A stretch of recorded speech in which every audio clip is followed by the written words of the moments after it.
位同學仲記唔記得上星期嘅實驗短片啊？唔知你哋有冇喺屋企度做呢？而家就等我哋去揭曉答案啦。白羅里定律。咩係白羅里定律呢？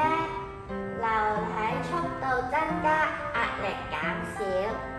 當颱風嚟嘅時候，空氣流動，速度增加，壓力就會減少啲啦。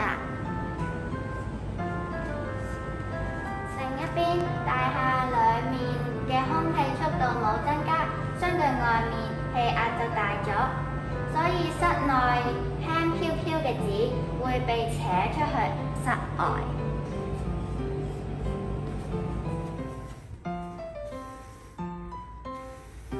哦，咁我明啦。